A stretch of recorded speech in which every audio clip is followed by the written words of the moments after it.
caliber of people that we have here in Haiti is extremely amazing, and the reaction both from young entrepreneurs and leaders in Haiti, the president was here yesterday, is fantastic. If you want to change the world, you can build in Haiti or design for Haitians, because Haitians have some of the most acute issues that we talk about in the tech field, right? We talk about connectivity problems, we talk about access issues, other issues, things like that.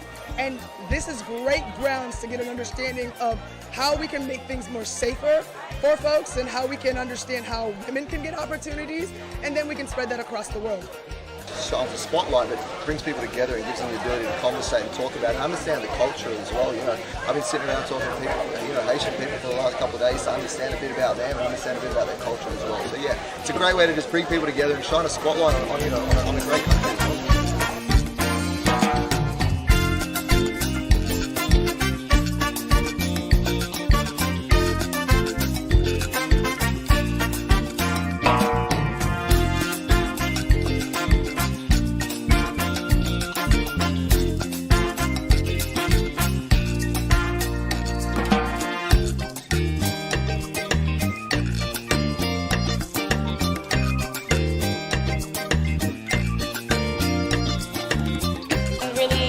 Amazing to see so many people come together in Haiti to figure out what the next step is in terms of getting Haiti on the road to be a more techy ecosystem and successful at it too.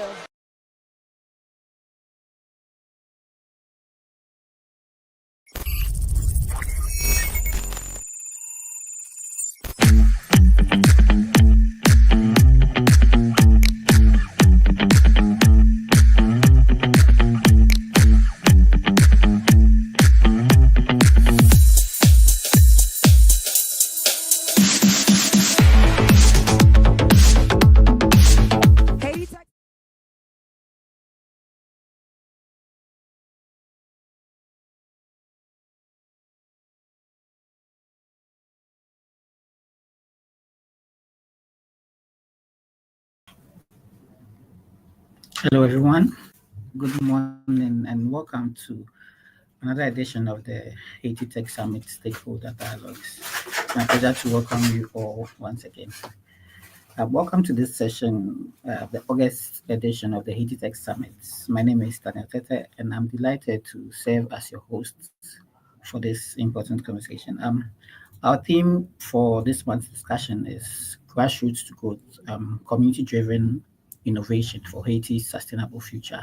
And this reminds us that real transformation begins at the local level within our neighborhoods, communities, and people. The panel today will explore how grassroots leadership, entrepreneurship, and local engagements are not only responses to Haiti's challenges, but also engines that drive sustainable national development, from empowering youth and underdeserved populations to creating scalable impact ventures. Our speakers will share how innovation rooted in community is shaping a stronger, more resilient future for Haiti. And we are privileged to be joined by amazing, astounding panelists today in the person of Harry Luke, the CEO of Hands Up Group, and Marie Gabriel Laurel, who is the president of Sonje Haiti, as well as Remember Haiti. And to guide today's conversation, we are honored to have Kev Bitemido, who is the co-founder and chief operating officer of Time Africa. He's a leader and dedicated to amplifying African and Caribbean voices in global conversations, be it technology and other related issues, including business and community-driven impacts. And with this remarkable group, we look forward to a rich and inspiring conversation. So we'll begin by welcoming our moderator in the person of Kemi Tevido, who will then introduce the panelists for the session today. Hi, thank you so much, Staniel. Really appreciate you giving me the opportunity to be present on stage. Thank you so much. And today we're going to have a great conversation. One of the things that I'm excited about is unfolding the whole idea behind, let's say, from grassroots to growth, see how community initiative are being done in Haiti and how they are scaling, and also what can we learn? What can we learn from those initiatives? So thank you so much. And today we're gonna have, let's say, two amazing speakers. One of them I had a chance Yes. to work with in 2022 alongside, let's say, back when I was in Haiti, which is Gabrielle L'Oreal. She is actually the founder of Songe Haiti, and she's actually running Songe Haiti in Cap Haitien, helping, let's say, women and other people. Uh, Hi, Gabrielle. Really happy to have you here. And the second person we're gonna have with us is Harry Luke. This is the first time I'm actually connecting with Harry. He's actually running Ends Up Group, which is cultural, let's say, business, helping, let's say, on our cultural aspect, event, and also entrepreneurship side. So we're gonna have a great conversation. But in order for me to set the tone in that conversation, I am not gonna start that conversation without saying thanks to Christine and her team for being resilient, for being an entrepreneur that we all can, let's say, look to, in a sense that although she started back in 2017 with 80, she kept on going, she kept on going. And this is what we call in Time Africa an entrepreneur and somebody that we can really look up to. Just to present myself, I'm Kirby Thermidor. I am the CEO of Time Africa, which is a social enterprise that is actually empowering innovators, Afro Nouveau leaders across the globe through impact initiatives, let's say event storytelling, and event in order to grow the conversation around Afro Nouveau culture. Uh, but enough about me. We're not gonna talk about me today. Today we're gonna talk about grassroots to growth. And for me, grassroots to growth is not just a slogan. It's not just a name that we assign into community initiative. This is something that I see as a process, in a sense that we're community rooted activities, community rooted innovation. They become repeatable. They grow. And I'll be moderating this panel and this conversation by bringing, let's say, a more structured approach to it, in a sense that while Gabriel and Ari gonna have to have the stage each turn to tell about their experiences, we're gonna have to take a look into what are they doing in order to see the stories, the challenges, what are the process, what are the tools they've been using, and how can we learn those. So, without further ado, let's just dive into the conversation and give our incredible speakers the stage, to present themselves and tell us exactly what are the origination of the ideas they're working with. So, I'm gonna start first with Gabriel. You have the stage today. The mic is yours.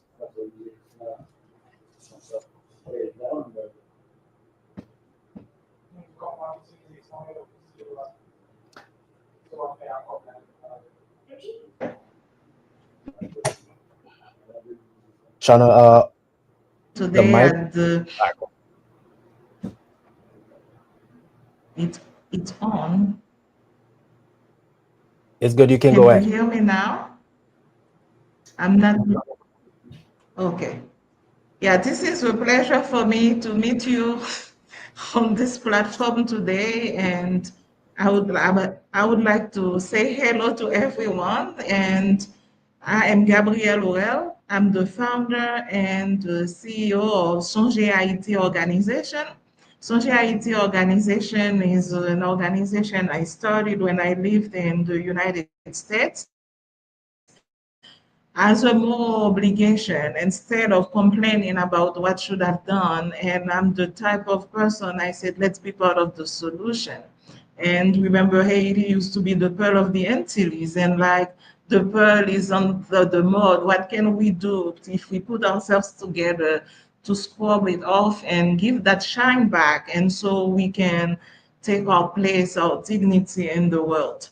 And I like to introduce myself as a boat people child because I lost my mom when I was 5 trying to get to the boat to go to the United States. And my dad left when I was only 2, grabbing that American dream. And I believe Haitian needs to get to the point where you can create your Haitian dream.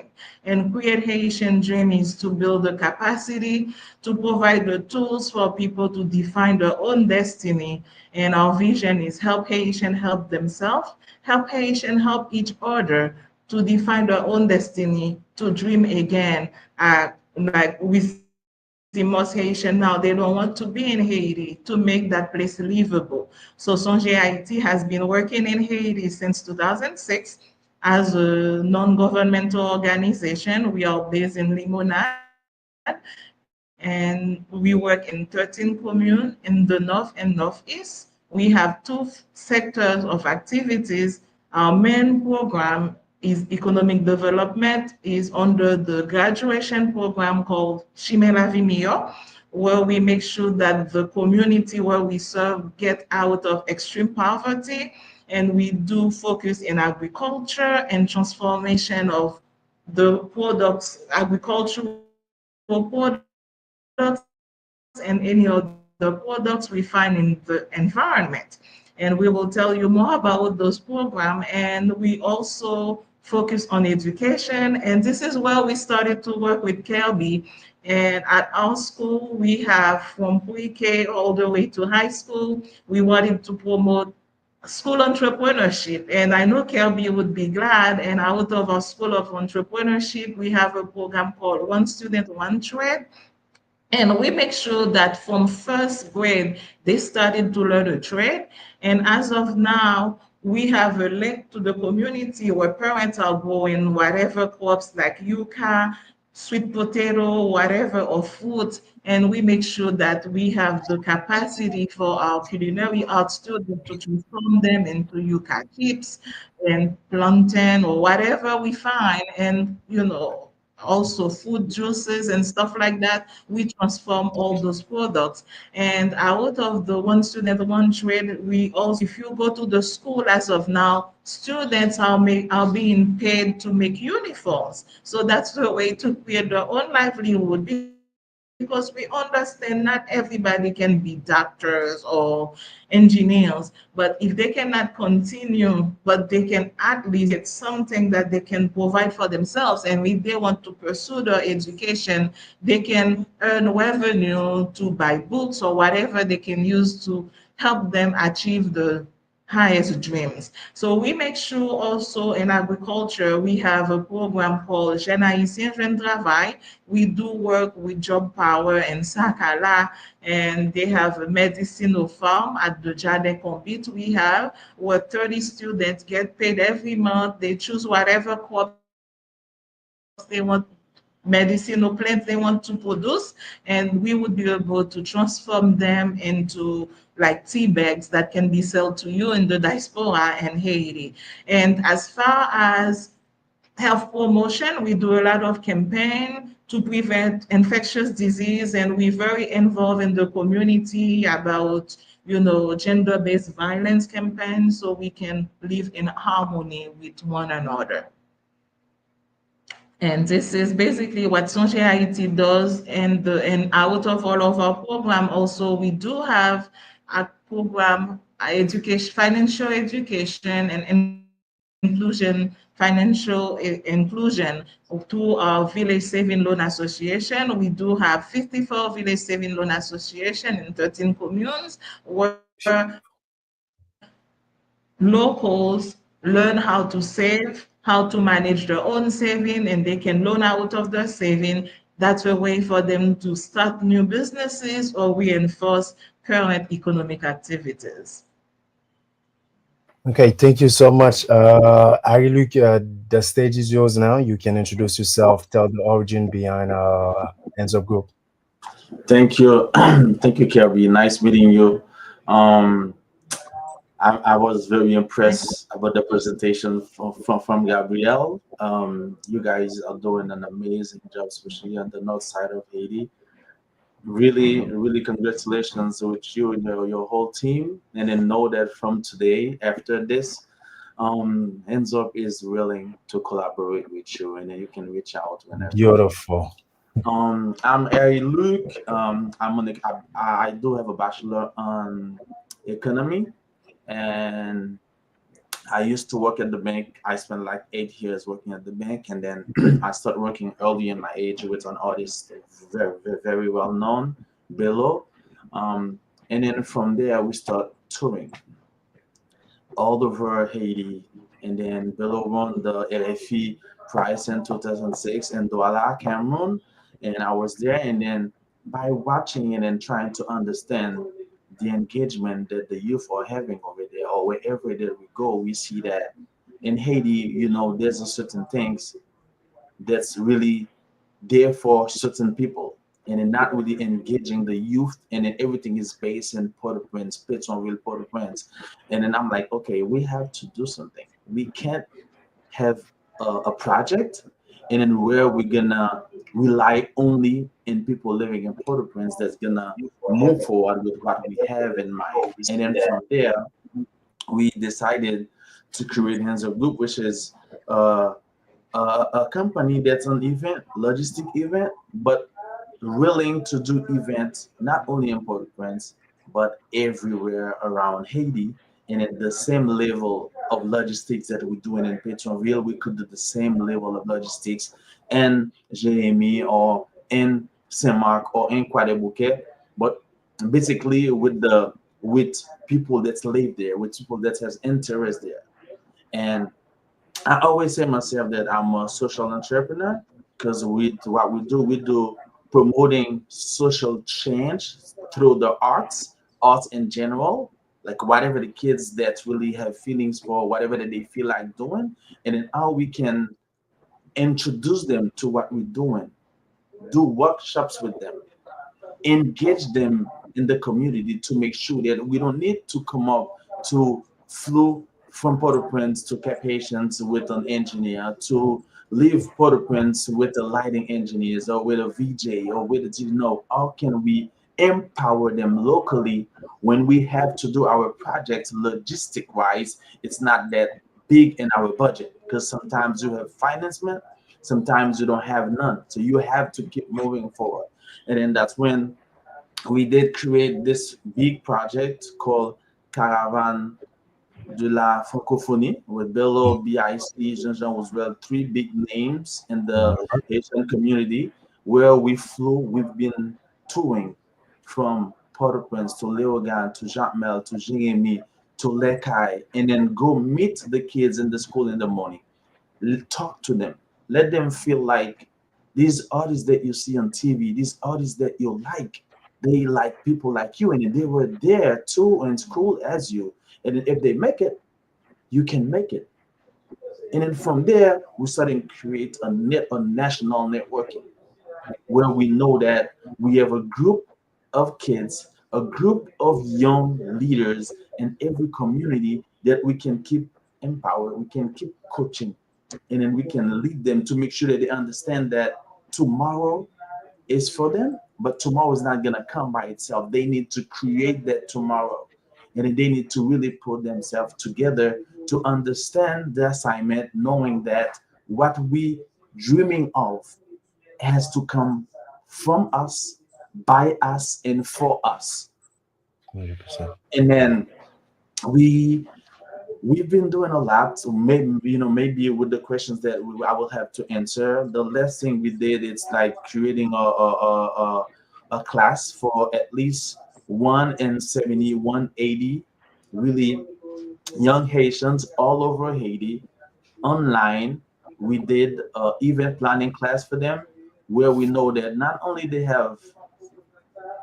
want to, but they know exactly what to do if they wanna go there, if they wanna create their event, if they wanna like do something that really has nothing to see with, for instance, if they watching an event in New York or in Miami and then they want to do an event, they know from A to Z what to do, how to write the project, how to write a proposal, to look for financement, and then how to make it happen. And then from there, we can say now we're using all these people. For instance, I can have something in Cap Haitian now. I don't need to leave with two or three people from the office to go to Cap Haitian. I already have people that we've been coaching that's already there, and then that could do the follow up with the team. The same for Jacques Mel, the same for Okai, the same for Jeremy. It was always clear for us the development that we're looking for this country. It's not gonna only come from Port-au-Prince. Haiti is not Port-au-Prince. Haiti will never be Port-au-Prince. Haiti is all the other cities combined, all the other um, um, department combined, and then that's when we start empower all these places. That's when the development gonna come.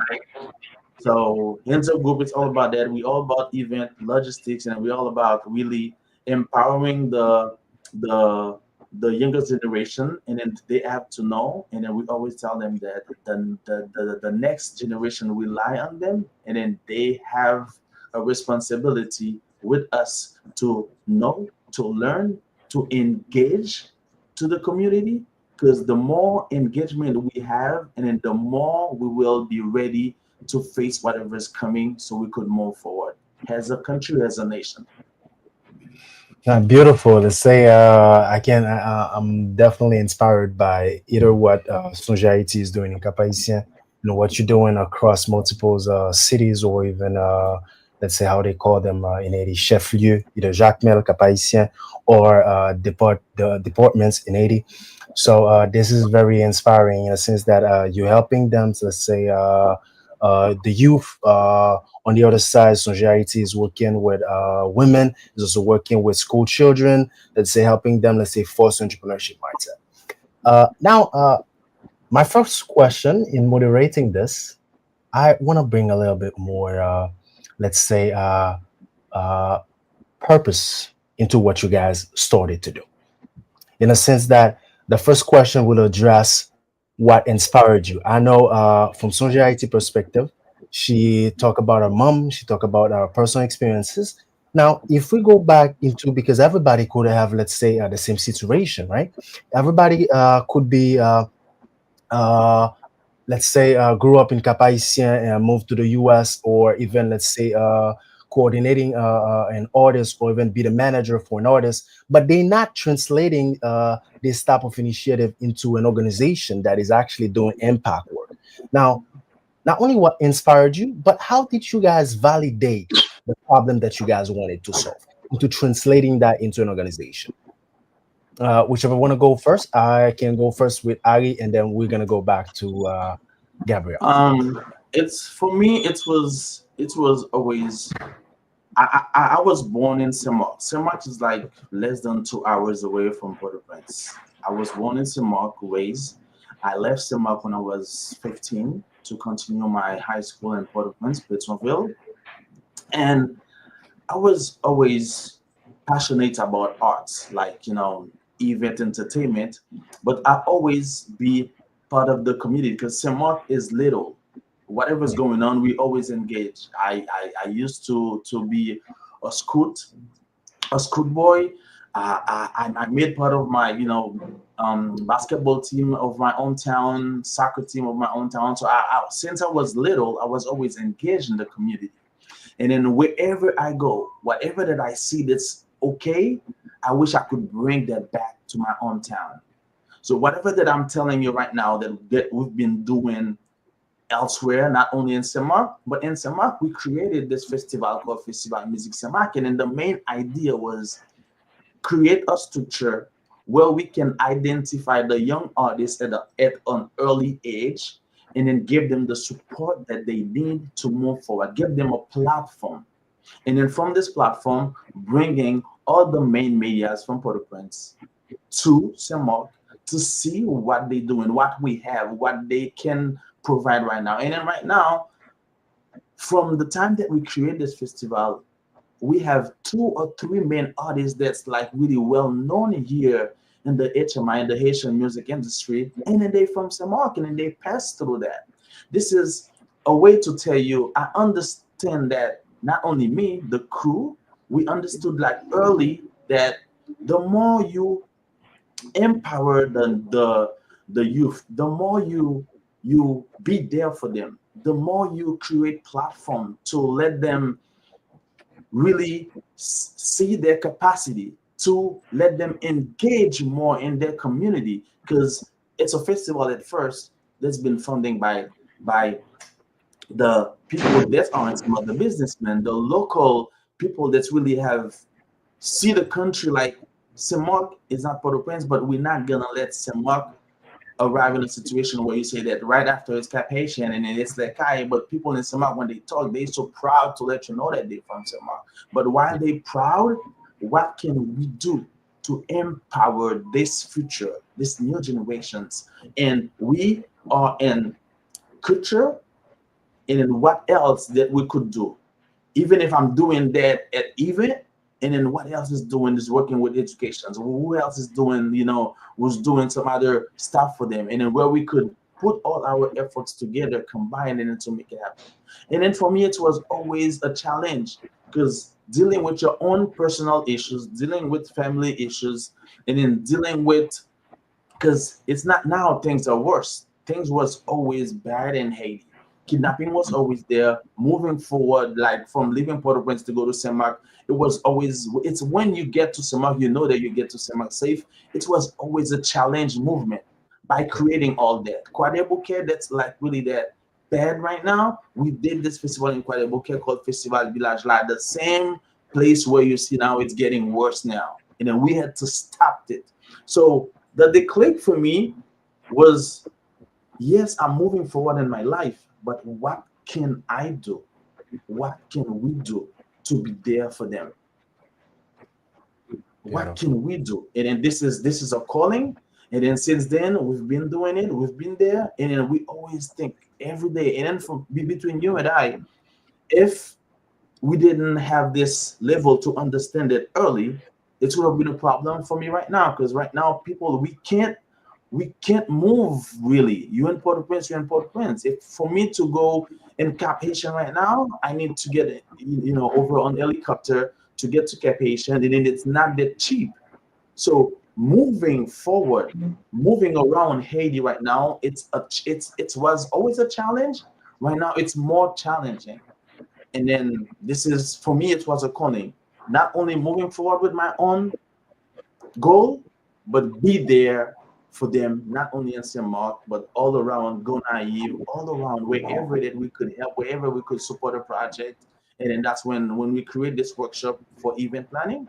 That's when we say that we're not gonna do it only for people in Port-au-Prince. We're not gonna do it for people in Saint Mark. We're gonna open it for every youth around Haiti if they really have interest in. Even if I know some of them left over the Biden program, it's not a problem. Wherever they can still use it as a knowledge, as a knowledge. But how can we gonna keep moving forward with it? Now we're gonna have a new class in October. We're gonna continue to coaching more youth to make sure that they understand and then they're getting ready to work and then to use it. Some of them are using it right now to make money or create their own event, and then we're still supporting the event logistically. Good.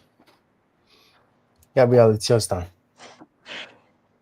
To, yes, I think to me what inspires me the most is the industrious spirit of Haitian women. Okay. And I would say when I came back, although I left after high school to go to college and everything, but my heart was always there in Haiti. While in college every year, I would manage to save up to just come. And 2000, when I looked at how many of those women are struggling every day just to end meet with no safety nets, but they're still smiling, they're still dancing. The resilience of my dad who left at 25. And when I get to the United States, and I said, is that what the American dream? I said, no, I believe the same God who can bless you in the United States, he's also alive everywhere in the world. If I can be successful in the United States, why can't I be successful in Haiti? So to me, returning back home was so natural. And when my dad told me, oh, well, you crazy. So what are you going to do with the kids? Because I have two children, and when I bought them in Haiti, they were only 3 and 4. They studied ABC in Haiti and so forth.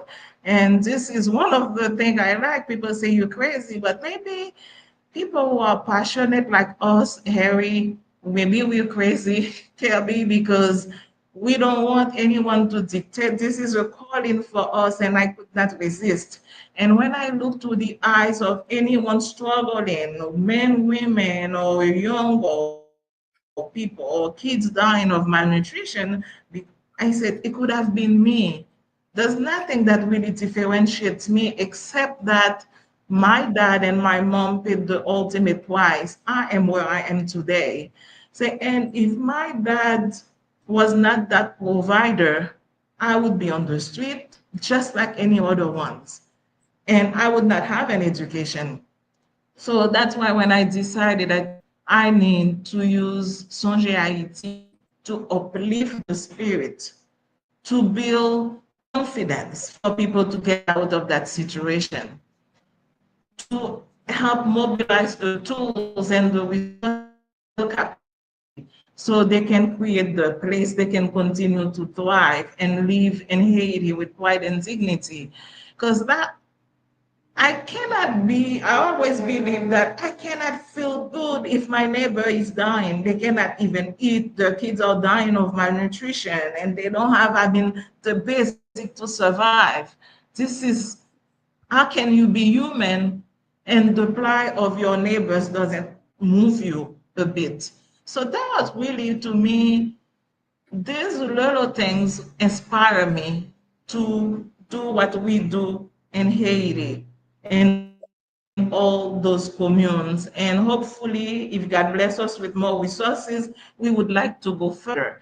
And when you say, like, as far as technology, even we are working in rural areas of Haiti, but there's no excuse, because what we learn in the United States kind of shape on how we process, how we create, stuff like that. But no, electricity cannot be an excuse for my school not to have a nice computer lab.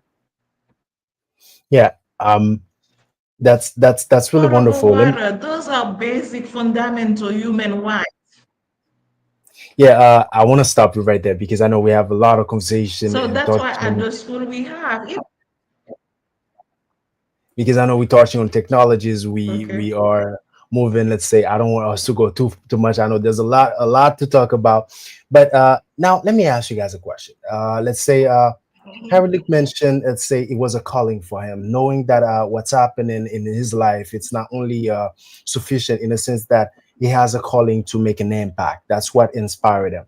And for yourself, it's not only you move back, let's say, move back from the US to Haiti, and yourself was like, hey, those ladies that I see in the community back in my home community, they are resilient. They still smiling, although things are going bad.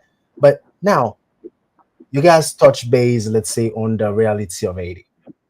And I know a lot of us, let's say, we suffers either with setbacks or different type of things. In a sense that mobility in Haiti, it's a struggle right now because we have the gang that is actually a section, a part of the country. Now, my question would be, let's say, with the calling that you have and the resilience that you see in the community and the work that you're already doing on the ground, how does Haiti state, the current state of Haiti right now, is affecting the work that you guys are doing? Now we're talking about talent. We're talking about people that you've been working with. We're also talking about, let's say, resources. How does this current state of Haiti affecting the work that you guys are doing? So we can see what are the challenges, what are you guys facing, how you guys coping with it? I mean, in Haiti, you learn to have plan A all the way to plan Z.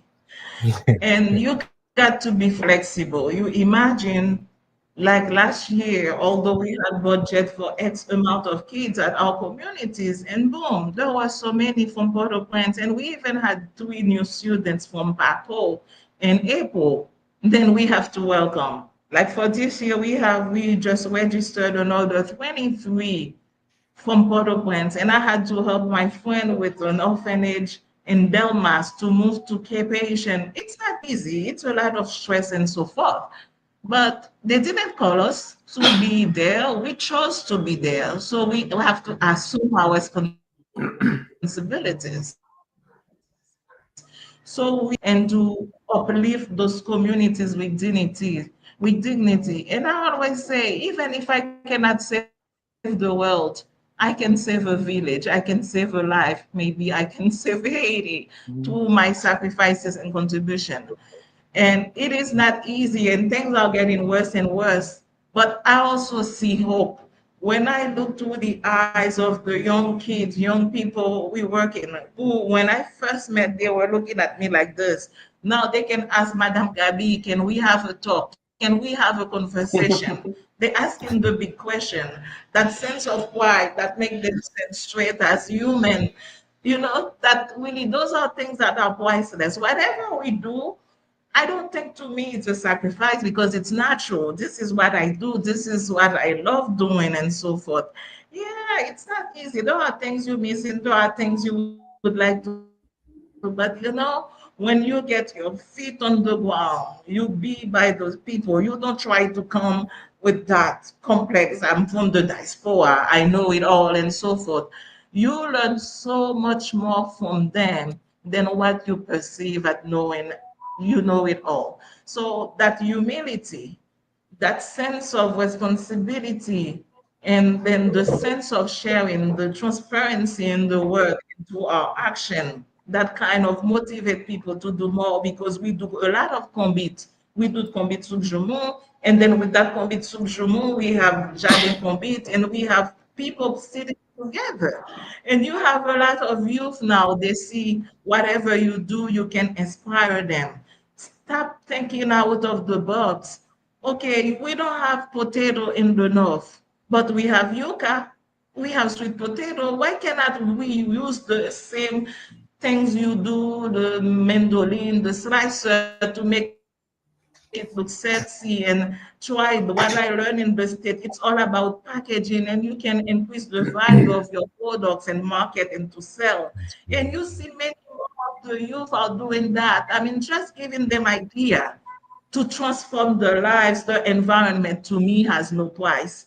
And there's one word I don't really like to use a lot, that resilience.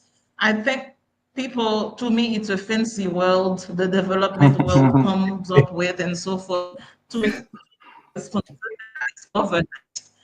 I mean, to say, okay, oh, black people are resilient, so they don't have water, oh, they will find a way. They don't have food, they will find a way instead of doing what they're supposed to do to really elevate those communities. And I always tell my, you need to be mad because you're not supposed to live like that.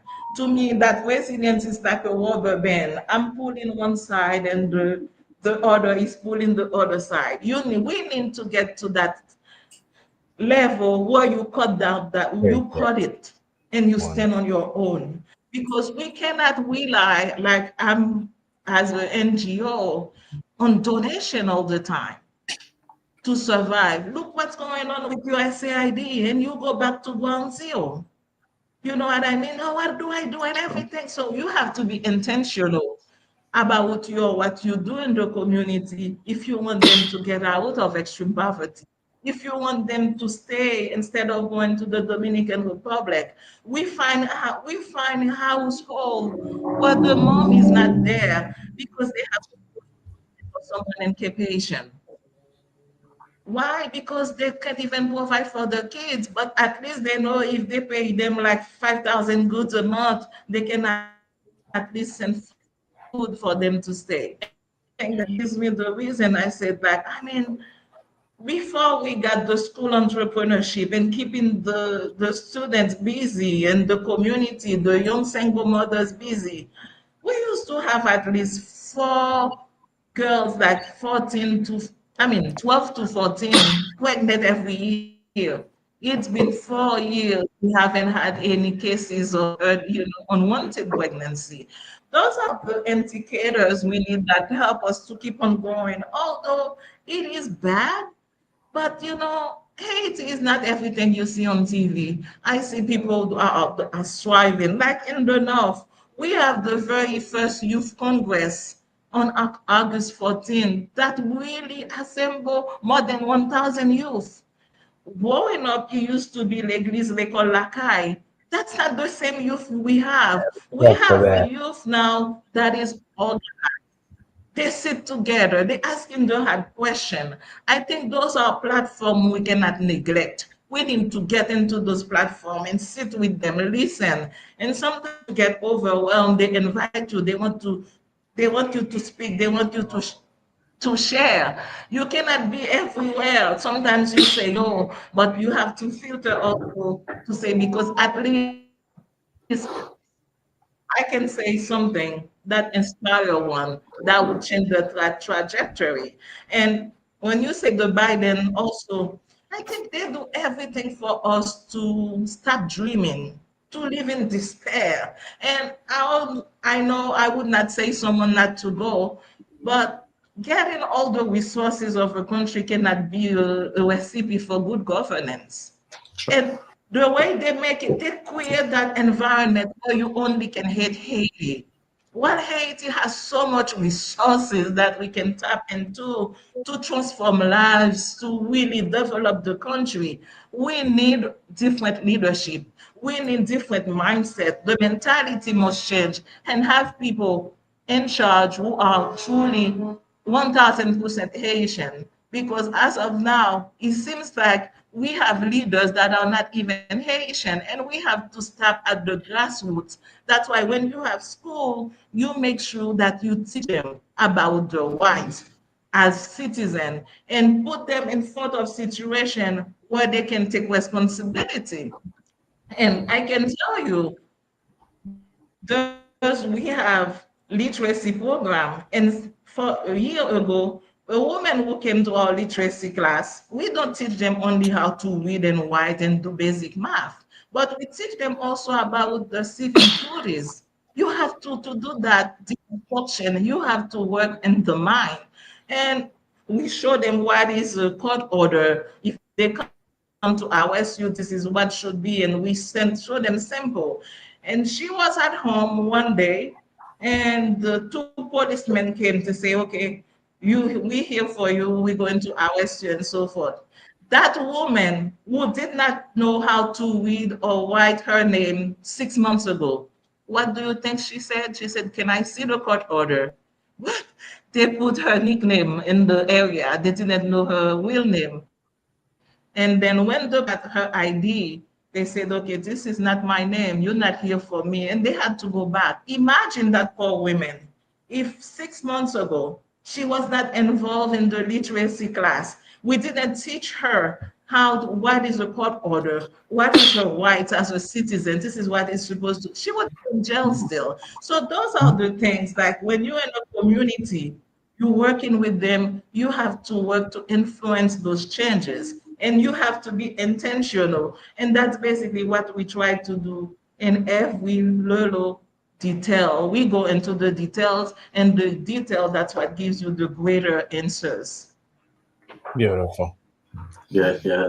I mean, for us, it is same or more collaborative approach of the situation because we all know the problems. We know everywhere there's problems, and then are we gonna keep looking up the problems or without engage more, like empower our community? And then that's what we've been doing. Empower our community, identify the different leaders, the different community leaders in the different aspects of whatever that we're doing, even if online, because technology is huge and it has a positive aspect, a positive impact now to the society. See online who's doing this and who need more coaching to have more impact, but positive impact to the community. This is what we do. This is what we've been doing. And then a sense of mobilization and advocate, because even at the jail for women, it was in Cabaret, and now it's back in Dema 31. Even before that, it was in Pétionville first. Below and I and the whole team, we created this project called Fama Aimé, where we not only every February 14 bring stuff for them, like hygienic kit and stuff like that, but we advocate as well for them because there's some women that are in jail. They've been there for 8, 9, 10 years without seeing a judge, and those women, they have kids, they have a family, and then when you find out exactly what they did, it was a fight that happened in the open market, something minor that at least from the law it's like maybe 6 months of jail, or 3 months or 1 year, and they done. The fact that they never see a judge, they've been locked up for years. And then what we do, we advocate as well, we mobilize it, and whoever has the voice, raise their voice, because we can be silent. We can be silent. There's a situation, we admit it as a situation, and then what can we do? So what we've been doing, empower more the community, ever have an approach where we could, where you need help, and then how can we help you, how can we, me and you, we could engage more, and then to have a more positive impact from what we're doing. And then this is what we've been doing for years, for the last 17, 18 years. And then we're not gonna stop. And then as Gabrielle said, those little things, these are the one that has value.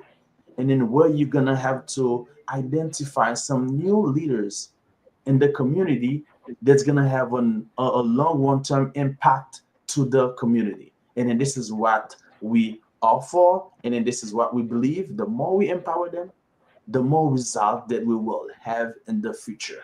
And then we're not only doing it to solve a problem today, we're not only doing it to solve a problem tomorrow, we are there with them for them to understand. And then whatever that crossing us right now, that's make us not only stay and engage, so they can have that in them, so they could empower the next generation as well.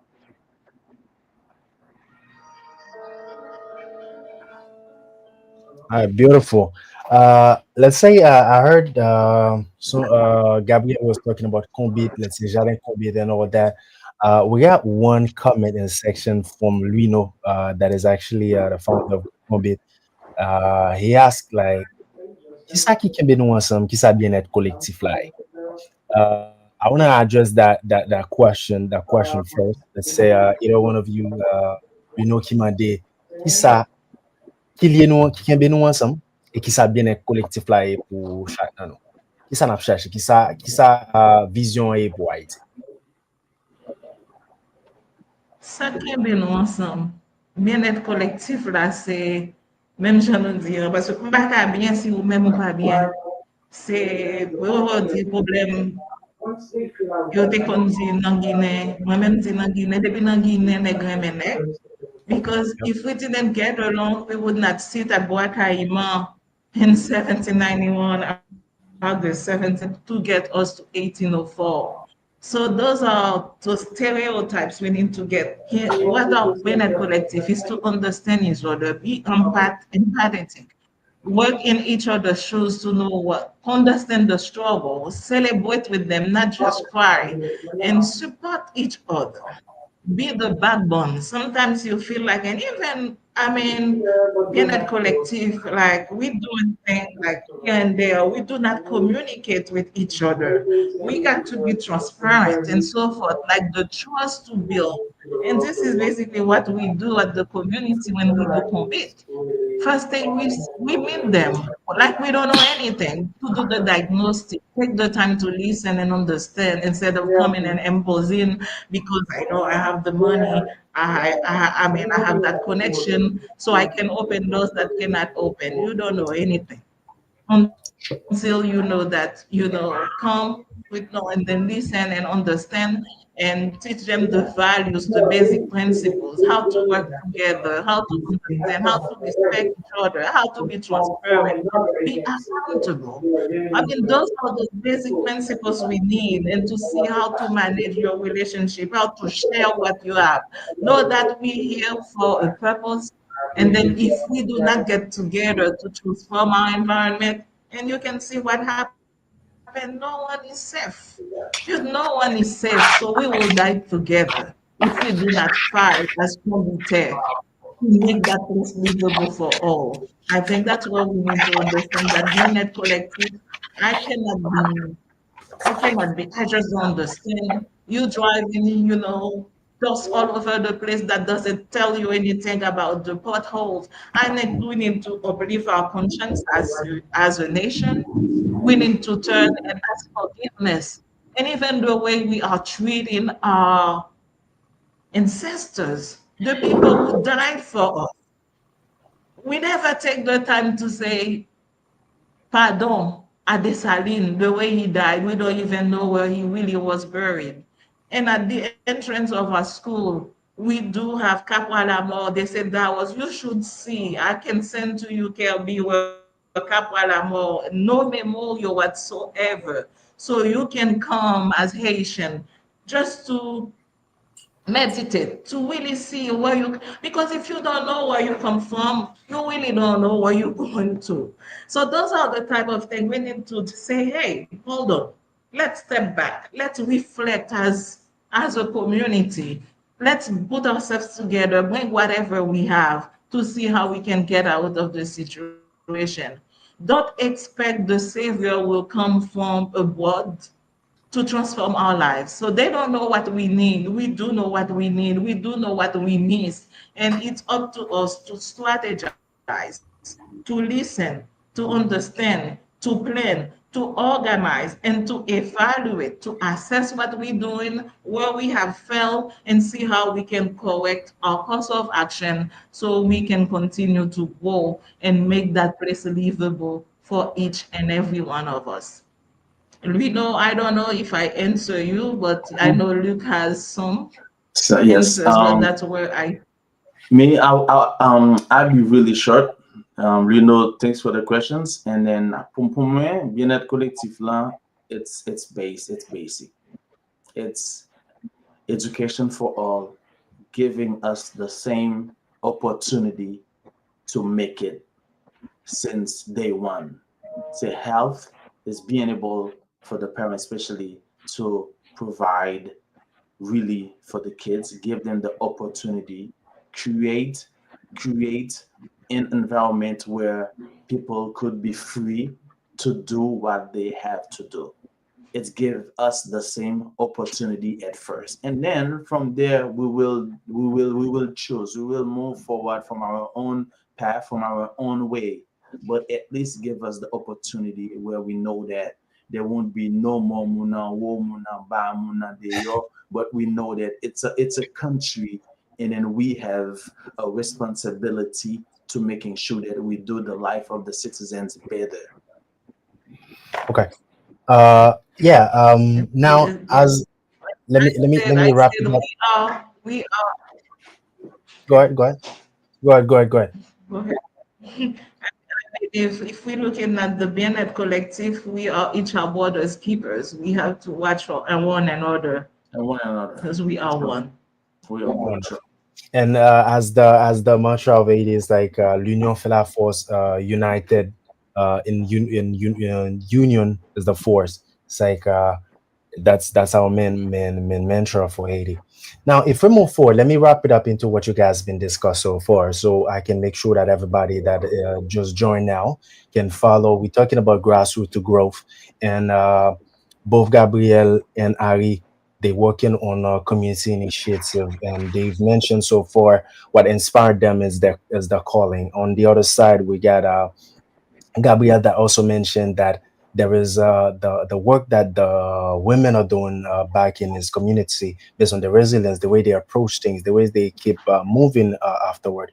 So now, if we move forward into what you guys talking about, the perspective with the current state of AD, how they affecting your work, I can sense agility, flexibility in the way you guys talking about that, in a sense that you don't let what is happening in AD, let's say, cripple your work or put you on a corner saying that I'm not gonna do this, or maybe with lack of financing right now, whatever's happening right now, we can move instead of back and forth. People not coming back to AD, but it's actually rooted in intentionality, but also in hope and also flexibility into making sure that with the resource that you guys already have at your disposal, you optimize that. That's what I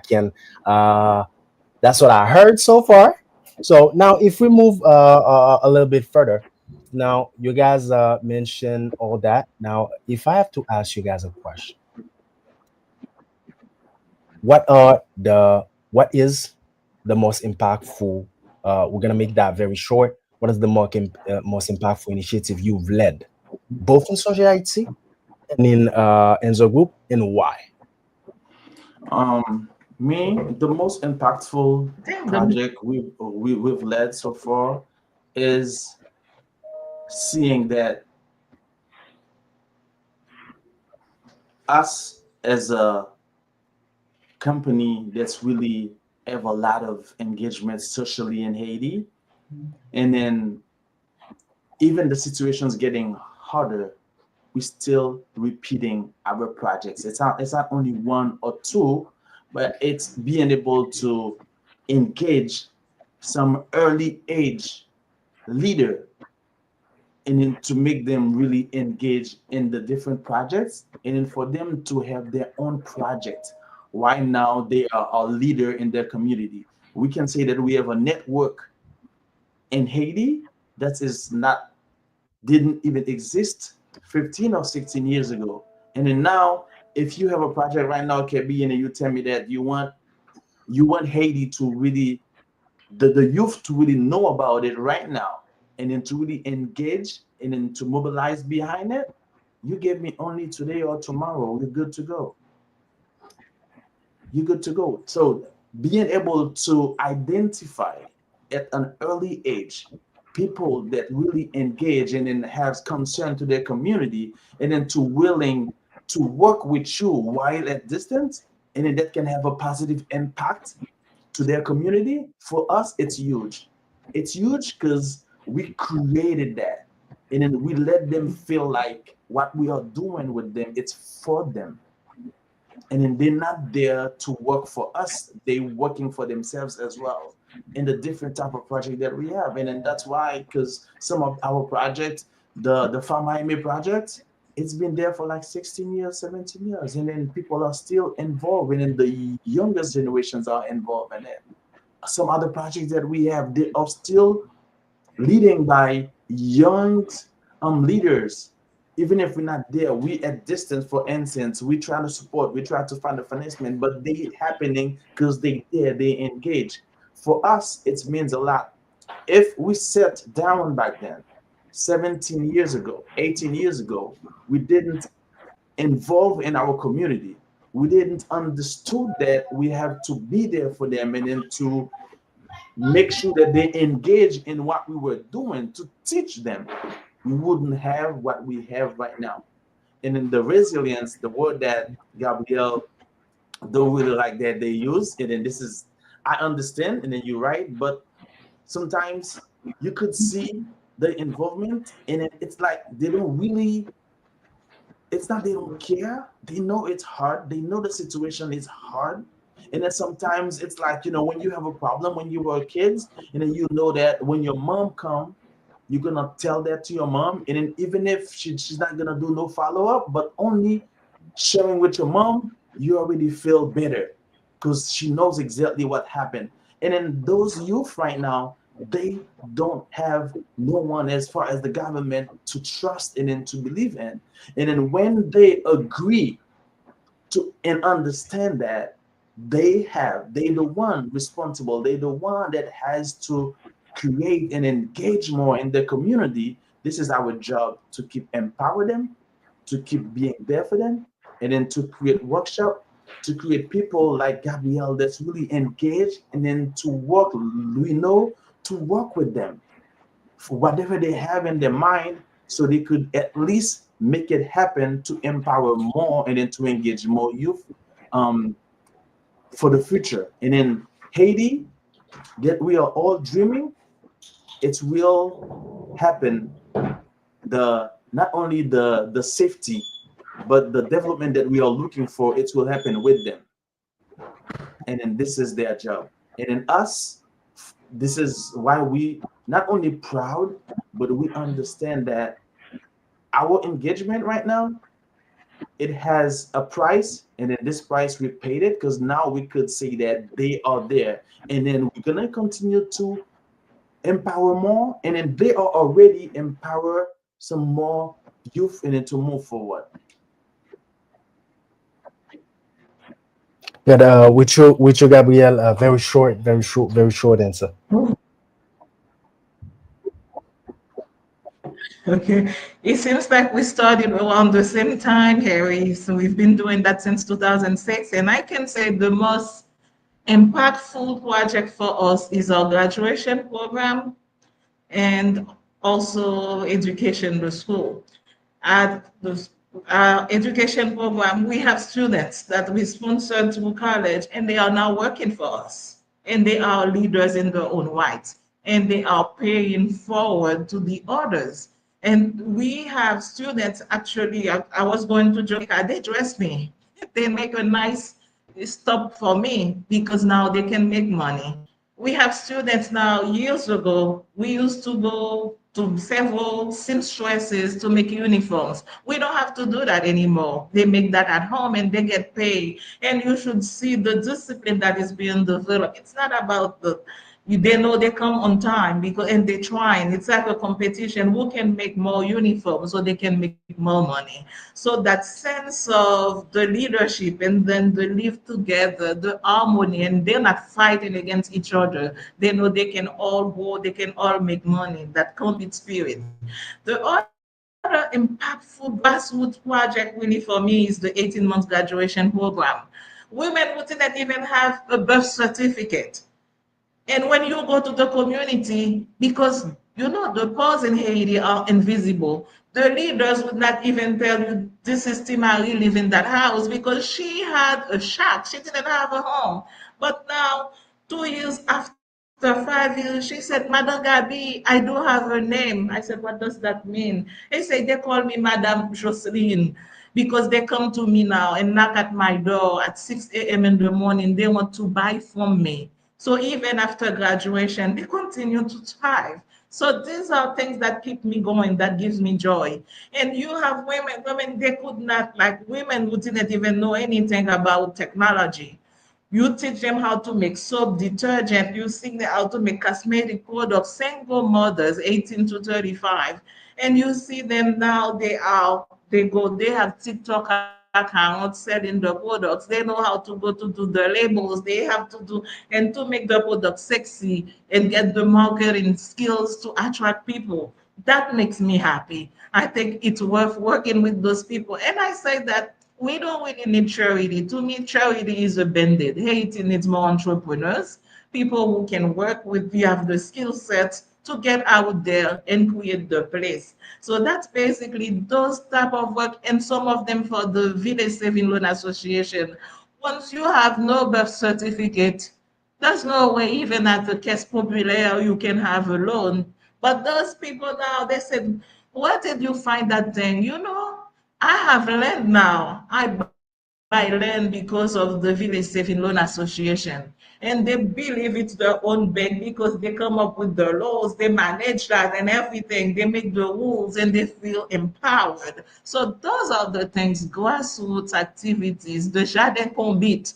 We were able to provide jumu, like pumpkin, to Port-au-Prince, Gonaïve, and many other places. And we did even send 200 dozen jumu in Miami. And then if you listen, and we have jumu for you. We have yuca. We have several other products that we can do. And it's really a way we put people to work and we see the reward coming forward and the confidence that is being developed through the communities. All right, cool. Now I've heard a lot. I've heard a lot. Now, let me ask you this because let's say I've seen big organization, big projects. Let's say let's say I'm not saying fail, but stop to exist because they lack of let's say the anything mapping out when it comes to the decision, the process. There is also what we call let's say the transition, maybe somebody taking over when you're not here. Who's gonna take over in what we call in Haiti la relève, or if you will. Now, how do you guys keep the work that you guys are doing process related? If let's say today, Gabriel is not here, what do you think with the process? Do you have a process, in order if somebody took over, and also if Ari Luke is no longer, God forbid, right? That's not what we're saying. Let's say you move on to some other projects. Do you think Songe Haiti or even Enzo Group will subsist or be sustainable after you've been long gone? Do you have a process for that? Do you have an SOP? Do you have a process for it? Because as we're talking about grassroots to growth, we need to make sure that the community initiative, it doesn't stop with the impact initiative. It has a whole thing plan, a process for that. Do you guys have that, and how you guys doing that so far? Actually, the ecosystem has to be in place and is to develop the human power, because for you need that human power. All the resources, if the infrastructure is not strong enough to support all that we do, he would not survive. So actually, I would say like 5 years ago, I would not be comfortable to say that we're not where we need to be yet, but we are more confident. So when you talk about the people we build, we invest and make sure they go to college and then coach them. You say that a lot. We do a lot of coaching, like mentoring to our communities and to the administration and so forth. Have annual retreat to go over, to take to reflect on our strategy, what needs to be redefined, what needs to to be updated. So we get them involved in the process, the active participation. So they know at the end of the day, it's not Madame Kabi, because this is your organization as well. It invested in you, and it's really your moral responsibility to keep on paying forward. I'm making sure of that because after 19 years doing that, and then I don't have any close relative in Haiti, yeah, you get burnout, you're tired.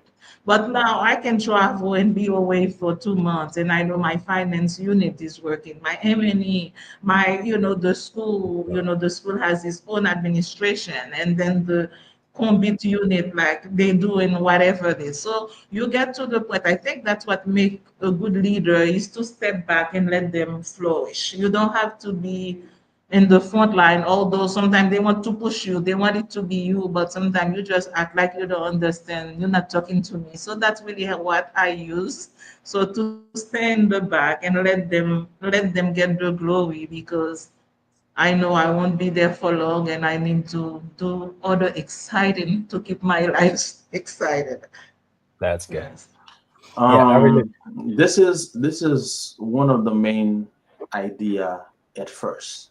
Like, be there for them, empower them, give them, make them more engaged in what we're doing, and to making sure that, and to make them understand and believe that we are going, and then this is gonna be their responsibility, and then they have to do what they say that they're gonna do, and then they need to get the next generations ready as well, because this is a path. We're not coming there to stay. We're going. While we're there, what we have, are we gonna share it with them? Are we gonna coach them? Are we gonna mentor them? And then for when we leave, they could be responsible, and then they could be there, and then to move the projects going, especially on the project that we have in Samark, the Festival Music Samark. It's not only the festival, we just use the festival to put the lights in the city. But we're doing sports inside of the festival. We're doing seminars inside of the festival. We're doing class of excellence. We have a special English class for the main people over the class, like 60 of them every summer. We didn't do it this summer because the teacher had to travel to the States and get stuck. And then we're still gonna keep moving forward with it. But one thing about it is we make sure that they involve, they understand, and then every year, whoever's in the final class, like Philo, what we do with them, we choose 6 and 7 of them in each school, and then there's a lot of school in summer. We make sure that they understand what we want them to do, and then we put them in there. When I'm doing something over there, they the one doing it, not me. I just be there to make sure that they understand the assignment. Besides that, they the one doing it. And then we are capable now to be away for 3 months, be away for 4 months, even at the office. We make sure that they understand it and they're responsible. All we want from them, all we need from them is being there and being accountable. You have a responsibility. You need to make sure that you do what you have to do. And one thing you should know, Kebby, if someone is doing a project and then the project go over 10 years and then it's still happening and then this person is still dealing with everyone's around her, around him, that's this person is legit. Because when you try, when you're not there to stay, you can't cross 10 years. And then if you're not doing something impactful, you're not gonna stay. And then the only reason that it's gonna stay is because that you make sure that you have them with you. You identify, it's easy to identify them. And then you make sure that they there and then they understand us and the different projects that we have. It's like that. It's one call. And then I have a group chat right now with all 160, 180 people that's been there for us as far as event planning. They there. Whatever that I see, whatever like the article that's coming out, I share with them. If they have their own project, they know that they have the right to call me in an X for a meeting or Zoom meeting, a group meeting or team meeting, whatever that they call it. We make sure that we there for them as a mentor to make sure that they understand the fact that the main way that we are there for them so they could be there for the next generation and they could create something sustainable. All right, cool.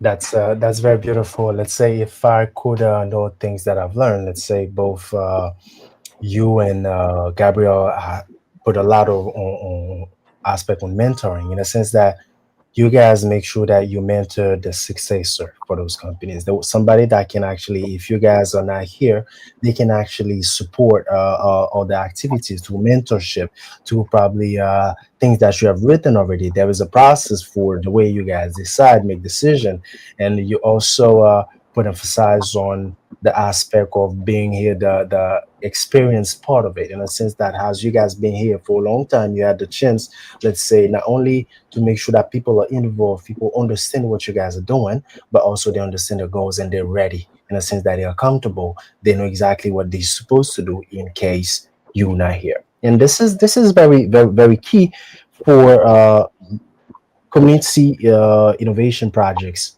to grow and to scale. Now, let me push that a little bit toward what is happening here in the global world right now. Let's say when I first started, let's say I mentioned Africa, which is we put a lot of emphasis on Afro Nouveau. And when I say Afro Nouveau, it's somebody that is open to the world. Now, the challenges that you guys are facing as an organization, what is actually happening? There's different parts of the world that have other organizations that are actually solving the same problem also.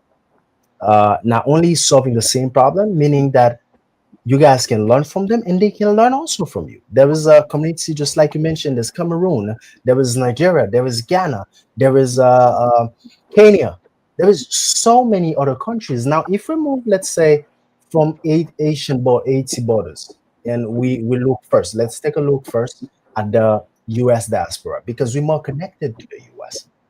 Now, how can the Asian diaspora that is living, let's say, in the US or any other part of the country, they can be involved in the project that you guys are doing right now? For me, Yeah, it's actually, I like that question. What I'll say that, I'm sorry, I see that, hey, the Haitian diaspora all over the world has so much, the load is so heavy. We are responsible for wedding, funerals, food, everything. I want to tell the Haitian diaspora, you need to understand you cannot be an ATM forever. We go back to intentionality. Think about investing.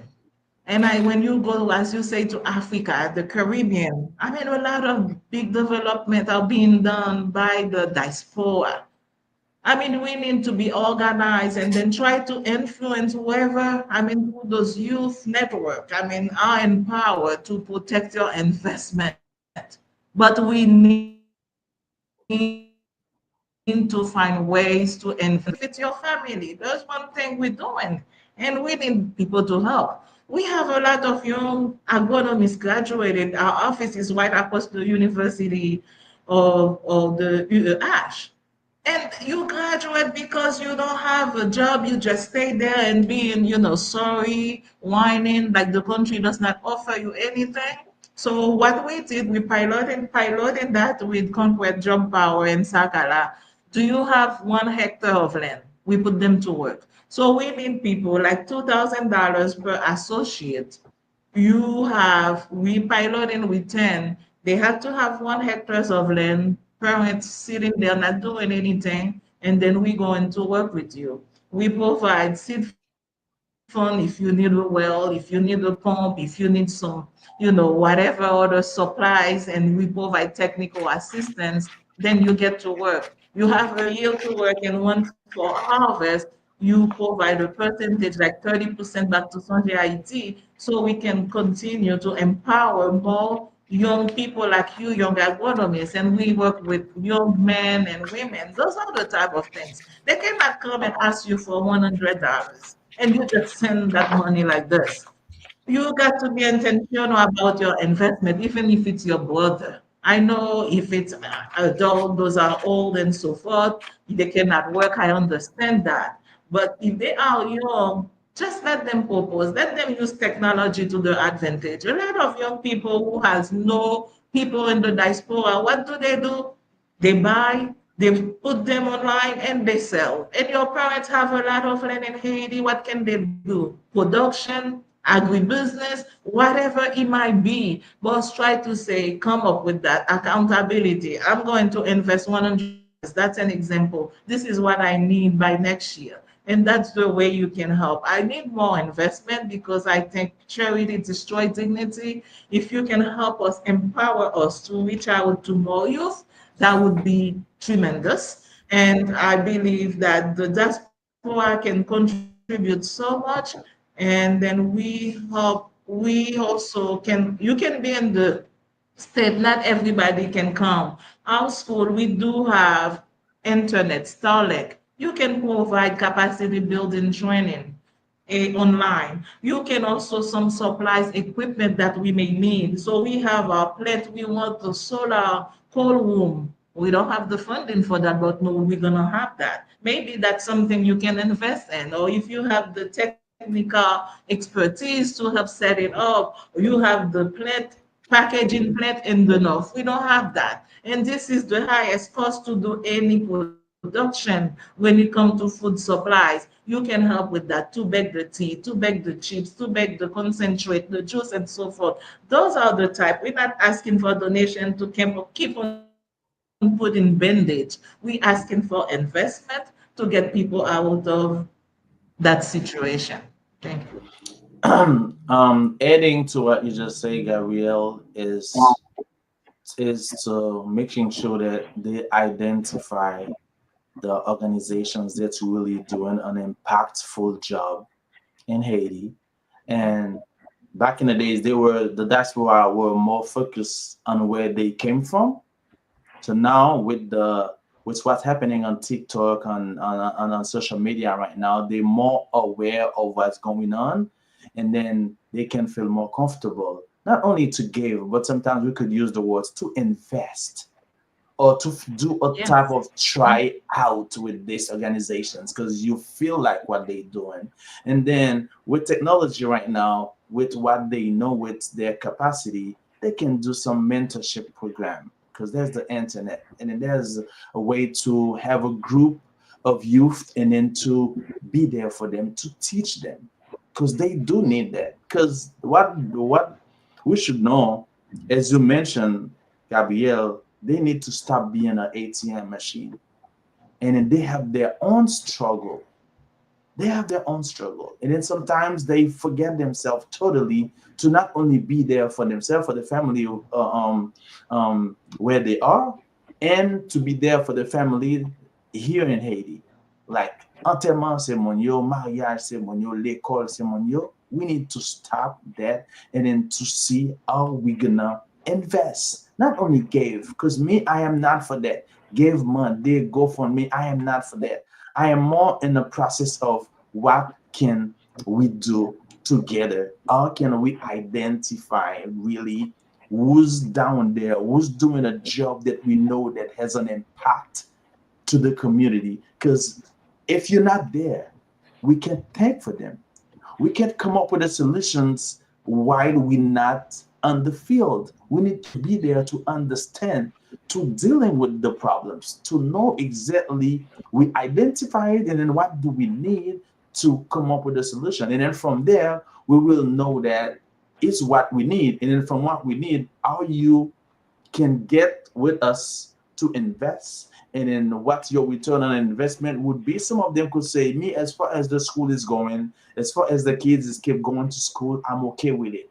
Oh, is what I want. I want to keep investing. I want to keep supporting this project, but I want to see results. I want to see results that really affect positively, impact positively the community. And then for me, this is where they have their their place in the development that we are talking. When you're talking about grassroots, we need to know that we not only identify, but they engage. They engage, and they not only give, but they use it like a type of investment in the project, in people, in organizations that's doing a great job down there.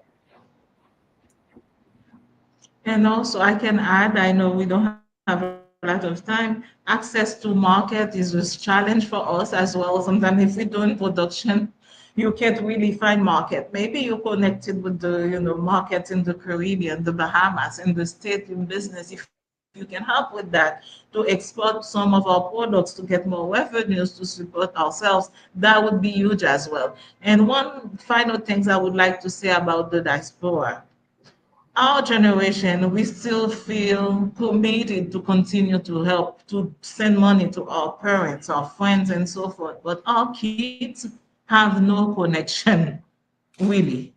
So the money we are sending now, and as you can see, it's going down.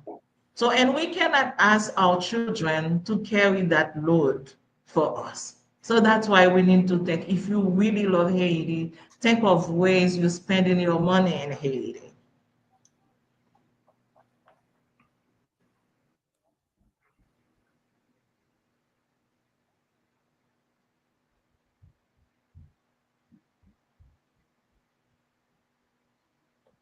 Can't hear you.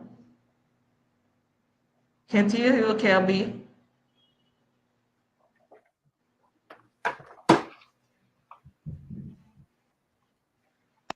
Can you guys see me now? Is it better? Yes, we hear you now. Yeah. Yes. What I was saying, I'm glad that you guys touched on technology in the sense that you guys mentioned technology as a force for good, in the sense that it helps with the way you guys are working. Now, let me ask you, with the trends of the conversation going around automation, now we have automation like automation, AI, remote working. Now, if I was to ask you, how does, let's say, you see the work that you guys are doing is being affected by it, and how you guys are benefiting from it? There's two side of it, and also in the 5 to 10 years, how do you guys see the work that you guys are doing evolving? And if you were to say that for grassroots innovation or grassroots community initiative to position themselves, how should they position themselves so they can benefit from that in the next 5 to 10 years? Let me go Um, first. yes, me. I think that technology give us this. It has the it gives us the opportunity to not only being more present, but being more effective as well. Because now we still could lead some project at distance, and then we could lead them the right way. And then back in the days, it's really it was impossible. I was talking to my friend last night, and then I told him that I remember um um for summertime in St. Mark when I was a kid, you need to wait for someone that's was already in Port-au-Prince that's coming down to for vacation come down with a cassette video with the different um, videos on it, and then to come and for you to know exactly what's going on in Port-au-Prince, music-wise, what's the hit right now, and then to learn it and then to know about it. And then right now, it's like in one click, the world is know about what's going on.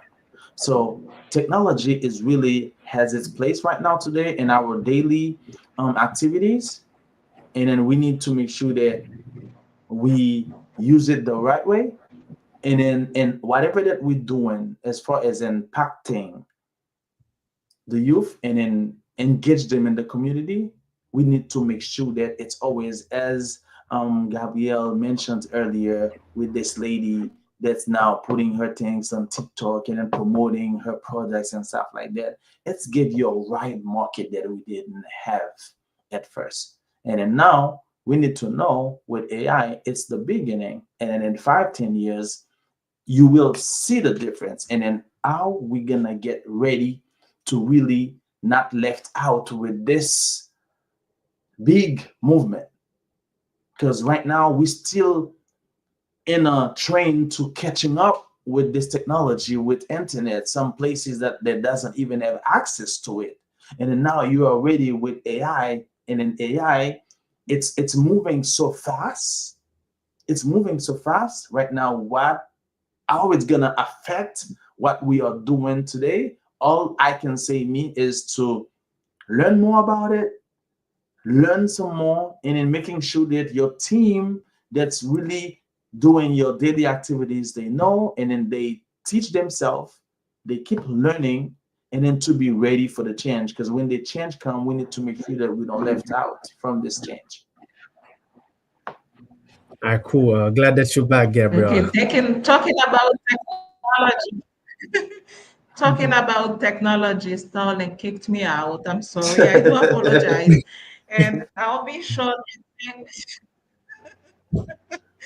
Technology makes the world smaller. What we do, we teach them a lot on how to use, and we have this year coding classes, and we're trying to have STEM. We have a group in the US. We have also STEM classes and also coding, robotics, and so forth, so they can learn from where they are. And freelance, I know an organization in one I met where the students freelance to pay for college. They help them through high school, but once they get to college, they have to make their own money. That's something we can replicate in our communities, and we want to go there. And also, we have women. Why not involve women in doing using technology more? And that's one thing we're doing with our VSLAs. Our VSLAs, Village Saving Loan Association, out of the 54, 48 of them already using tablets to maintain the website, all the transaction, and we have access to them at our database. Wherever I am in the world, I can see what's going on in the portfolio.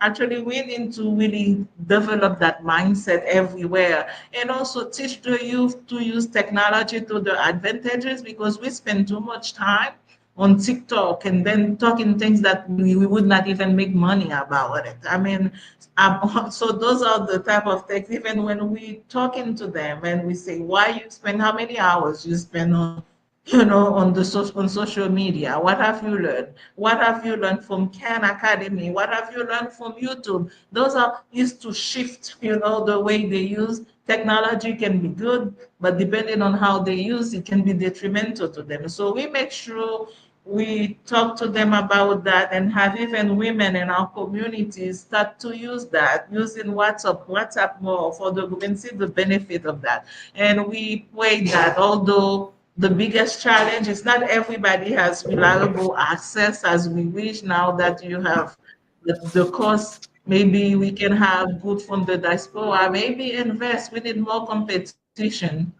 So we have like Digicel, sometimes you pay all of them, you don't find reliable services. And if we really want to take advantage of the technology, we need to think about company that can invest to provide reliable services for the youth. them so we can take full advantage of it. Because the way the world is moving with AI and everything, we cannot stay behind on every single We can. initiative. We And can. we are very intelligent, we are very smart. They have free encyclopedia. I mean, YouTube to me is a free encyclopedia. There's so much you can learn, and a lot of things I learned to do, I learned them online as well, and I tell them that. That's good. On your side, Ari. Yeah. Yes, I was the one I answered before Yeah. Gabrielle. Do you have another questions? Now, what I wanted to ask you, I have two questions before we wrap it up. The first one we will take it, let's say, from the chat. There is on Facebook, Dudley Dada. She asks, how can other leaders here in the state provide their services to workshops for the schools in Cap Haitien? I think that is more related to the work that you're doing, Gabrielle. If you would like to answer that question very shortly, so I can Yes, I mean, ask you guys that question. I think it would be good. Songe Haiti, we do have a website, sonje-ayti.org, and I can be reached. I have a US number that you can 954-328 954-328-94. Let me I'm sorry. So No, you take your we time. can be reached via email at info@songe.org, a 954-328-0467. And if you go to the website or you go to online, Songe IT, you would get access to us. Yes, we need people who can help us online, and we can come up with a calendar on how we do, because we have a lot of extracurricular activities. If it's after school or weekend, we can do that. And as far as we need people to help, if you're in modeling, like fashion, you're doing craft, or things like that, we need all of that and more. A capacity building on governance, on business administration, and so forth. We can use like English courses. I mean, we do have with UCF, University of Central Florida, and the multicultural class, and I have a conference call with another group later. I'm open for that. And then sometimes I travel to the state if we have to meet, and we have representatives in Georgia and Columbus, Indiana, and Flint, Michigan, Linden, Michigan. We can arrange a conference call. We can meet and discuss how you can do that. We open for that. We do have a computer lab. It's only 25 workstation, and it's very performant. So we can, if whatever we need to do, we can do projection. We do have electricity for them. Yes, we can. I think I got to the point where Gabby needs to take a break and then let you shine. Let me help me, because we can do it by ourselves. It's bigger. It's bigger than us. So we need everyone to share their expertise and to make this better and to help us build that infrastructure and solidify whatever we have to serve more people. We write in 13 communes, but we know with your help we can expand our coverage and empower more communities. All right, cool. The last question will be a little bit funny, and mind you, I just want to put a disclaimer. I don't have that type of money yet. If I give you guys, let's say, it would be very very challenging in the sense that I want you guys to see it as on a scaling point. So the way I want you guys to answer that question is to be process related and point by point. If you were to be given, not by me because I don't have that type of money yet, $500, 500 US $1,000, and the platform to connect with the right resources across the most likely, because I have an interest in that, in the African all the African continent, all the 54 countries that we have, the 54 markets that we have in the African continent. Now, how would you scale your initiative without losing its community driven purpose? I'll start with Ari. How would we scale? Yeah. Let me repeat it again. Mhm. If you were to be given 500,000 US dollars and the platform to connect with the right resources, partners across the all the 54 markets that we have in the African continent, how would you scale your initiative without losing its community-driven DNA or purpose, if you will? I don't get it. You understand? You got it, You say, Gabrielle? Let, let, you say, let, let how would me I scale my, The project that without we losing doing this right now. community? So what, whatever we're doing, it's replicable everywhere. We have model, like the school we have. I mean, we do have the concept. And it's all over okay. Haiti. You see how the national public schools are. You can go and replicate that. The CLM program, you know how many people are living in extreme poverty in Haiti now? And it's getting worse. You can go and replicate. Those are the things that just that communities. What you need, the human power. You have the modules. You have the concept written and documented. You can go and explore. Is it like for the graduation program? If we were to scale up, we have it. We want to cover the great north, northeast, and northwest, and we haven't even covered the 19 commune of the north. And you did the whole Artibonite and the Central Plateau. We don't want to go Central Plateau for our graduation program because Foncoze, our technical partner, is already there. But when you're talking about protection and social promotion, you have a group that you're not even thinking about with no safety net. The elderly, what type of social program they have for them? The handicap, although you have some organization, if you have mobility reduced, what type of program you have for them for people to live in dignity? And you have a group of youth, you have so many youth, more than 50%, 54% of the population is youth.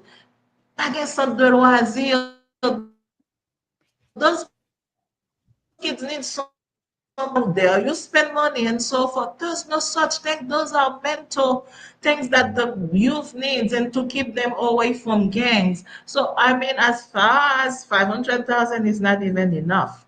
If I get I love that that. to scale up. Yeah, first I want to reinforce our capacity. We do have the tools, we have the human power. I mean, administratively, maybe we enforce like where we offer the services. That's why we dissect them in different units. We have CLM unit, we have agricultural unit, we have VSLA unit. You have M&E unit. Those units can be developed, have their own offices to go. And then when we go to a place that is far from where our office is, so we make sure we stay there. Those people, like if you go, you do a CLM program in Baron, all of our employees have to know men and women. We teach them how to ride a motorcycle because I'm with you for 18 months. So you have to be present. So that's the thing. So you stay there. If you went or build a little things, you leave it for the Kazakh when you leave because you have to have an exit strategy. I mean, for us, we're ready to scale up, and that's what we're looking for Fontaine to scale up. We've been contacted by a lot of other NGO, I mean, international organization in Montreal and other places. So yeah. That's beautiful. I And really then appreciate. when you do, we like as I said, we also in production. We own chicken poultry. We also this is a big market. We also put, doing put what you need equipment. You need cold room. You need so many operation costs to get your marketing agent. A lot of you get people to work all over the country. Can you imagine what you can do? You have them in different areas and dress up with their gears to protect them and protect the products. And yeah, there are so many things because what we do is just give people food. I'll be tired to just feeding people all the time. I can. I mean, even my kids need to get to the point to feed themselves. I just don't see myself in being in that business, feeding people. I mean, no. I mean, you have to define we live for a certain time. If we are in an emergency areas, I know you can cook those we live maximum 6 months. then you have to go to development. And it's a way for people to cope with the reality. I have a lot of people from Port-au-Prince who left all the life savings. So would you keep them there just providing them like toiletries and so forth? No, you need to create an atmosphere like Combit. Come and work at the Jardin Combit. If your friends have land, invest in those portion of land. If there's another type of clerical work, you put those people to work so they forget about what they lost and create satisfying lives and sustainable livelihood. That's what we really would focus on if we have additional funding today. Okay. Yeah. The difference is us. Besides empower the youth, we never like focus on like a price or money to a lot of our main activities, especially when it's come through being there for these communities, because most of the time we the one that comes in invest in funding. But then again, the project would be the same. The project would be the same. As you mentioned, Gabrielle, it's kept them away from the streets, kept them away from gangs, give them a purpose. And then for that, you could do it everywhere, not only where we are right now. Because the youth, they need someone to see them as a grown person in 10, 15, and 20 years. We need structure that could see them as a responsible citizen for the country in 10, 15, 20 years. So everywhere we still could keep doing our job, and then we still could let them feel like you don't need to have a certain amount of money to do what you have to do. You need to have the purpose first. And then the money, as I always tell them, the money is gonna come by itself. And then, but we're not gonna put a price in it to know that. And with that is what we could do. We still could keep moving with our project, and then wherever we are, we still could make what we're doing happen. Okay. Now let me wrap it up. Let me wrap it up so I can. We had a very long conversation, and I have a friend in Tam Africa. He texted me, be like, "Hey, listen, man, I can see how knee deep those two leaders are in the work that they're doing. They actually talking about so many things, jumping from board to board, and this is exactly what happened when you knee deep into something. You If we were to have, let's say, 8 hours to talk only about that, we would have, let's say, dry all the 8 hours to talk only about that, because there's so many things that we can touch on there, and we're passionate about it, and we can definitely see how passionate you guys are about it. Now, if I were to wrap it up for somebody that wasn't here, to tell them exactly, let's say, when we're talking about from grassroots to growth, here are the framework that you guys are using. Here are the way you guys see the future and all that. I would say the first thing is that the grassroots to growth or the community initiative, what makes it sustain is that it didn't start with just, what would I say, just a flush of somebody just going to do something. I just want to do something, I do something. It is rooted in calling, it is rooted in resilience, it is rooted in community service, in a sense that you want to impact life, you want to change some people's lives. That's exactly the framework that you guys are using, and the way you guys doing it, you make sure that people next to you, the community, is involved in those works, meaning that you have mentorship, you plan the way that you guys take decision, and now the way you see the diaspora being involved, it's not about uh, donation. It's more about investment, in the sense that it's more of an empowerment than it is about subsidies, if you will. And that is actually beautiful. And the way you guys see the scaling up, it's like making sure that you have the infrastructure, the connections, the resources, in order to make sure that you replicate this. So every community that you go, we don't just go to make an initiative, but also you leave a trail behind, people that can actually support themselves, people that are independent or autonomous, if you will. So now, if we were to wrap it up and ask you, each and every one of you, if you were to give advice for community leaders, whether it's in Ghana right now, because we have Cameroon that have pretty much the same uh, how would I say, challenges as us. There's some countries in East Africa that's actually struggle the same thing that as we are suffering. Now, if you were to give a community leaders an advice based on your experience in order to grow with all the challenges that he's facing, how can you grow that community initiative? What would that advice be? I'm gonna start with Harry and finish with Gabriel, and then we wrap it up and we say everybody thank you.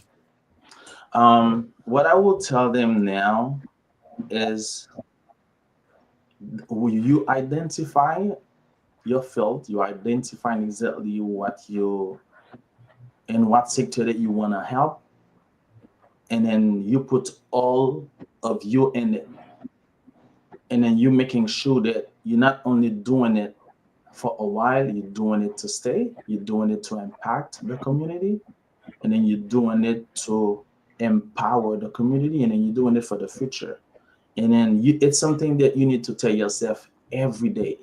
So you could not only believe in it, but to find strength to move forward with it. Because some days you could get discouraged in what's going on. Because what you should understand is you as a community leader, you have the go in you, you want to make things happen, but when the state itself is not well managed, it's not well organized, it's affecting every decisions that you are making daily. And then you always has to come up with a plan B, with a plan D, with a plan Z.